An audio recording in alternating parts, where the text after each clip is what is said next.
Hello बच्चों, आपका स्वागत है हमारे यूट्यूब चैनल तरंग फिजिक्स में। मैं हूं सीपी शर्मा आपके सामने। आज 12th यूपी बोर्ड फिजिक्स के इम्पोर्टेंट टॉपिक के साथ में कई दिनों से बच्चों की क्वेरीज आ रही थी कि सर हमें 12th क्लास में जो बोर्ड एग्जाम आने वाला है, हमारा बोर्ड का पेपर आने वाला है 12th का फिजिक्स का, उसमें कुछ इंपॉर्टेंट टॉपिक बता दीजिए। और मोस्टली जो क्वेरीज आ रही थी हमारे पास, वो क्वेरीज आ रही थी ऑप्टिक्स की, बिकॉज ऑप्टिक्स जो है सबसे ज्यादा मार्क्स का आता है पूरे फिजिक्स में। सबसे बड़ा पोर्शन अगर कोई है खंड खा में, खंड खा पहला पोर्शन है, खंड खा सेकंड पोर्शन है, और खंड खा में सेकंड पार्ट में जो सबसे ज्यादा मार्क्स का टॉपिक है वो है 13 मार्क्स का ऑप्टिक्स। ऑप्टिक्स में मैं आज बताता हूं आपको कि किस टॉपिक में से क्या करना है, क्या नहीं करना है, और क्या सबसे ज्यादा इंपॉर्टेंट है और किसके आंकिक सबसे ज्यादा इंपॉर्टेंट हैं। जो बच्चे अच्छे होते हैं, जो टॉपर्स होते हैं, जो जिनको 90 प्लस मार्क्स लेके आने होते हैं, वो टोटल तैयार करते हैं, सब कुछ तैयार करते हैं। लेकिन कुछ बच्चे ऐसे होते हैं जिनको एवरेज पढ़ना होता है, जल्दी से पढ़ के हम अच्छे से मार्क्स लेके आए, उनके लिए ये बहुत ज़्यादा यूजफुल टॉपिक है। हम देखिए डिस्कस करते हैं आपके सामने।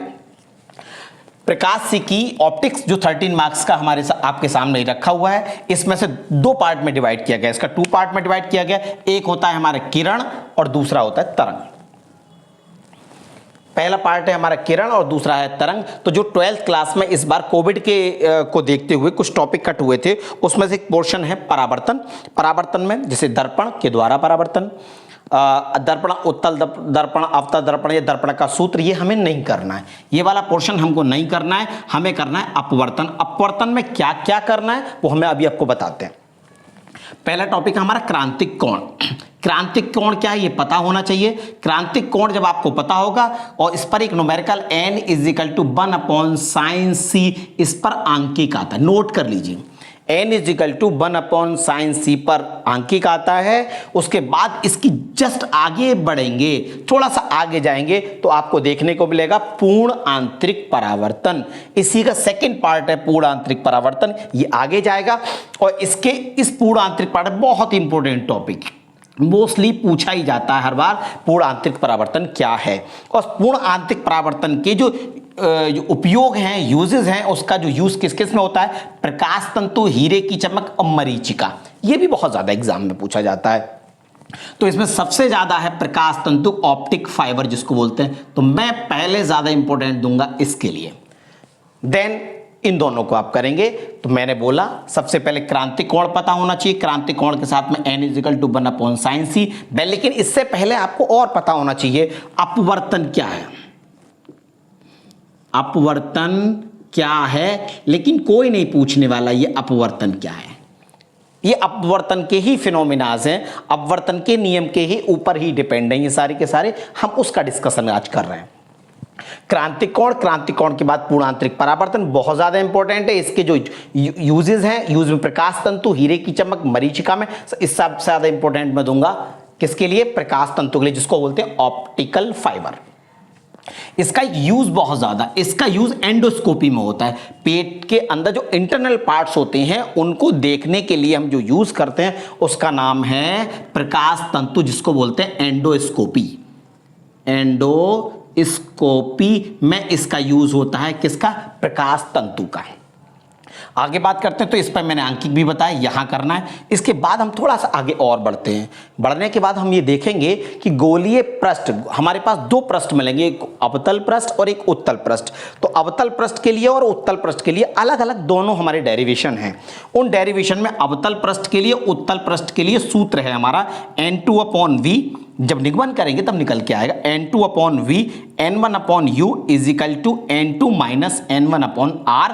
ये हमें इसका डेरिवेशन निगमन आना चाहिए, इसका निगमन हमें आना चाहिए। इस निगमन पर ही आंकिक मिलते हैं आपको, तो इसको भी आपको तैयार करना है। ये निगमन आना चाहिए। मैं इंपॉर्टेंट इसको नहीं दूंगा इतना ज्यादा, लेकिन इससे ज्यादा जो इंपॉर्टेंट दूंगा कि मुझे ये सबसे पहले इस चैप्टर की, इस टॉपिक, इन दोनों में से जो प्रायोरिटी जाएगी मेरी, वो जाएगी लेंस मेकर सूत्र के लिए। और लेंस मेकर सूत्र का ये फॉर्मूला है 1/f = n - 1 1/r1 - 1/r2। निगमन भी करना है इसका, आंकिक भी करने हैं। और इस पर एक और आगे मिलता है आपको कि जब हम किसी लेंस को द्रव में डुबो देते हैं, जब उसको डुबो देंगे तो उसकी लेंस की अपवर्तनांक पे क्या अंतर पड़ने वाला है और वक्रता त्रिज्या पे क्या अंतर पड़ने वाला है और उसकी निर्भरता कैसे है वो हमें करना है। साथ ही जब लेंस को हम किसी भी लिक्विड में किसी भी द्रव में डिप कर देंगे, डिप करने के बाद हमें जो देखने को मिलेगा उसकी फोकल लेंथ यानी फोकस दूरी कितनी बढ़ गई घट गई, इस पर भी अंक हमें मिलते हैं। मेरी बात सुन लीजिए ध्यान से और उसको नोट कर लीजिए। इसके बाद और आगे बढ़ते हैं। फिर संपर्क में रखे लेंसों की फोकस दूरी, ये बहुत सिंपल टॉपिक है और सबसे ज्यादा पूछा जाता है। ये भी मैं इंपॉर्टेंट दूंगा इस टॉपिक के लिए।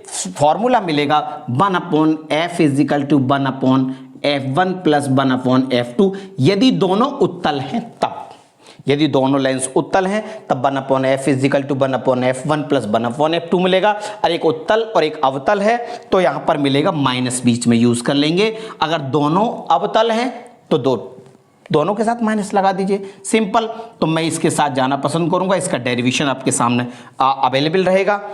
जो एग्जाम में आपको तैयारी करना ही करना है, उसके बाद इसका जो रिजल्ट निकल के आता है 1/f = 1/f1 + f1/f2 पर अंक भी करने हैं। इसके बाद इस सूत्र के आगे थोड़ा सा और बढ़ जाते हैं तो लेंस की क्षमता की बात कर लेता है वो।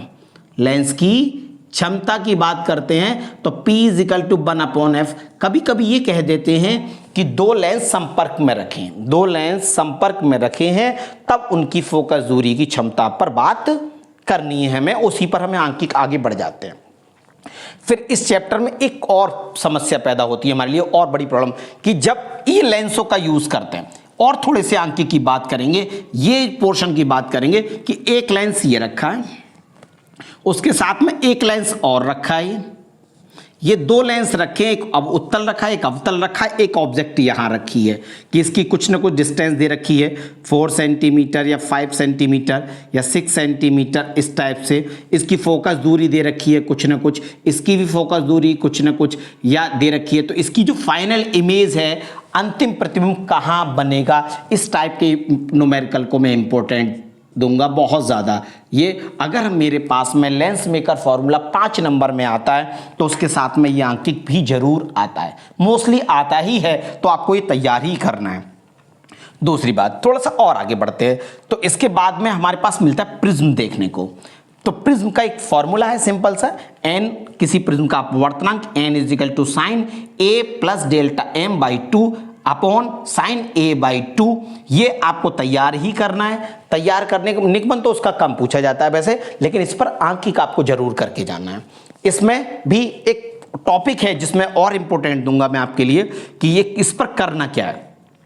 आजकल ये पूछा है कि यहां पर तरंगाग्र है कोई, और इस तरंगाग्र प्लेन तरंगाग्र है, समतल तरंगाग्र इस प्रिज्म से निकल के जाएगा तो वो कैसा तरंगाग्र होगा। ये भी आजकल चलन में क्वेश्चन चल रहा है, इंपॉर्टेंट क्वेश्चन है, एनसीईआरटी को भी बिलोंग करता है ये, ठीक। और एक तरंगाग्र ये, लेकिन चैप्टर अगले का है, चैप्टर अगले से मतलब है कि वो तरंग में चले जाते हैं हम लोग, लेकिन फिर भी करना ही है, आपको पता होना चाहिए प्रिज्म को लेकर। इसके बाद भी थोड़ा सा और आगे बात करूंगा, लेकिन पहले थोड़ा सा ये देख लीजिए, सूक्ष्मदर्शी और दूरदर्शी और उसकी खगोलीय दूरदर्शी। सूक्ष्मदर्शी में भी खगोलीय दूरदर्शी का चित्र चाहिए और उसका आंकिक, यानी कि उसका जो वर्णन करना है, सूक्ष्मदर्शी और दूरदर्शी का पूरा चित्र सहित वर्णन, उसका फॉर्मूला ड्राइव करना है कि उसकी जो हम निकल के आता है रिजल्ट, इस पूरा इसका जो रिजल्ट है वो निकल के कि कहाँ प्रतिबिंब बनेगा, अंतिम प्रतिबिंब कहाँ बनेगा, अंतिम प्रतिबिंब कहाँ नहीं बनेगा, और एक बार रहता है कि अनंत पर बनेगा और एक बार रहता है कि स्पष्ट दृष्टि की न्यूनतम दूरी पर बनेगा। तो दोनों फॉर्मूले आपको आने चाहिए। तो दोनों के लिए आवर्धन क्षमता निकालने के लिए भी पेपर में पूछा जाता है, और इसके साथ में एक न्यूमेरिकल बहुत ज़्यादा पूछा जाता है। तो मैं इसके लिए यहाँ इंपॉर्टेंट दूंगा, इस न्यूमेरिकल के साथ मैं इस टॉपिक के न्यूमेरिकल के साथ में इंपॉर्टेंट जाऊँगा। क्लियर हुई बात? आप चाहें तो इसका स्क्रीनशॉट ले सकते हैं। आगे बढ़ते हैं थोड़ा सा और हम बात करते हैं तरंग की, कि इस पोर्शन के किरण के बाद में तरंग में क्या क्या पूछता है। तो यहां से शुरुआत होती है हाइगेंस की द्वितीयक तरंगिकाओं की सिद्धांत के आधार पर अपवर्तन। तो मैं सबसे ज्यादा इंपॉर्टेंट दूंगा अपवर्तन के लिए, बहुत पूछा जाता है। इसी को स्नेल के नियम का निगमन भी पूछते हैं, स्नेल का नियम भी पूछ लेते हैं, यानी कि n is equal to sine i upon sine r का निगमन मैं सबसे पहली प्रायोरिटी इसके लिए दूंगा। सेकंड, उसके बाद आएगी मेरे नंबर पर ये परावर्तन। तो पहले आपको हाइगेंस के सिद्धांत का उपयोग करके स्नेल के नियम का पता लगाना है। क्लियर हुई बात? आगे बढ़ते हैं। हाइगेंस का द्वितीयक तरंगिकाओं का सिद्धांत ये भी पूछा जाता है 2 और कभी कभी 2 मार्क्स में, कभी कभी 3 मार्क्स में। तो चैप्टर तो बहुत छोटा सा है, लेकिन आने की संभावना ज्यादा बढ़ जाती है। ये बहुत लंबा पोर्शन है, आने की पॉसिबिलिटीज इसमें है, लेकिन मेहनत यहां ज्यादा, यहां मेहनत कम है, लेकिन अच्छे मार्क्स यहां से जल्दी हम उठा सकते हैं। 13 मार्क्स में यहां से ये पोर्शन से भी ज्यादा, कभी कभी ये वाला पोर्शन बहुत ज्यादा पूछ लिया जाता है और ये वाला पोर्शन बहुत कम रह जाता है। तो इसलिए ये जो पोर्शन है, सेकंड वाला पोर्शन है, वो बहुत ज्यादा इंपॉर्टेंट पोर्शन है। आगे बात करते हैं व्यतिकरण। ये हमने कहा हाइगेंस का द्वितीयक तरंगिकाओं के सिद्धांत हो गया, अपवर्तन की व्याख्या हो गई, और इसके बाद में आता है व्यतिकरण क्या है, व्यतिकरण का सिद्धांत। व्यतिकरण का सिद्धांत हमें पता होना चाहिए व्यतिकरण क्या है। फिर उसके बाद में आई इज इक्वल टू तीव्रता पर आई अनुकरणपाती ए स्क्वायर पर आंकी बहुत आता है। क्या कि एक तरंग की जो तरंग दैर्ध्य है उसकी तरंग दैर्ध्य दे रखी है, अलग अलग 2 तरंगों की तरंग दैर्ध्य दे रखी है, तब हमें उसकी आवृत्ति बतानी है आप, और कभी कभी तीव्रता बतानी है, और कभी तीव्रता दे रखी, आवृत्ति दे रखी है तो तीव्रता बतानी है, उसकी क्या रहेगी। ये आयाम की बात करिए, अधिकतम आयाम है, हम आयाम की बात कर रहे हैं। तो इस पे और इस टॉपिक पर भी न्यूमेरिकल बहुत पूछते हैं कि, और इसके बाद बात करते हैं फ्रिंज की चौड़ाई। फ्रिंज की चौड़ाई ये जो हाइगेंस का प्रिंसिपल के बाद में आता है यंग का डबल स्लिट एक्सपेरिमेंट। यंग का 2 समांतर प्लेटों जो रखी हैं, दोनों के बीच में जो छिद्र किए गए हैं, उन दोनों के प्रयोग में जो स्लिट की चौड़ाई मिलती है वो मिलती है b is equal to d lambda upon d. इसका निगमन भी पूछते हैं, इसका निगमन भी रहता है और इस पर न्यूमेरिकल बहुत ज्यादा आता है, तो मैं इसको वेरी वेरी इंपॉर्टेंट दूंगा कि इसके न्यूमेरिकल तो सिंपल फॉर्मूला लगाना है आपको। सिंपल आपको सूत्र लगाना है कि डी क्या है, इस पहले स्लिट और पर्दे के बीच की दूरी है, ये वाली डी क्या है, दोनों स्लिटों के बीच का गैप है, और लैम्डा क्या है, तरंग दैर्ध्य जो प्रकाश हमारा आपतित हो रहा है। इससे पहले इसमें जो बात कर रहे हैं हाइगेंस में, इसमें एक थोड़ा सा और मैं डिस्कशन करूंगा। इस हाइगेंस वाले में थोड़ा सा डिस्कशन ये रहेगा कि वो पूछता है कला संबद्ध स्रोत, कला संबद्ध स्रोत, अंग्रेजी में कहते हैं कोहेरेंट सोर्सेज। कला संबद्ध स्रोत क्या है ये भी पूछ लेता है 1 नंबर में। 1 नंबर में कला संबद्ध स्रोत पूछ लेता है, ये आपको करने ही है, ये 1 नंबर में तैयार करना है। ये मिला आपको। इसके बाद आता है व्यतिकरण के बाद विवर्तन, और हमारा इसका एक अगला टॉपिक है जिसको नाम दे रहे हैं विवर्तन, ये भी करना है आपको। विवर्तन, और विवर्तन क्या है इसके बारे में आपको पता लगाना है, ये आपको याद ही करना है। विवर्तन क्या है, इसकी घटनाएं क्या है, ये भी हमें पता लगाना, याद करना है, और इस पर भी आंकिक कभी कभी पूछ लेता है।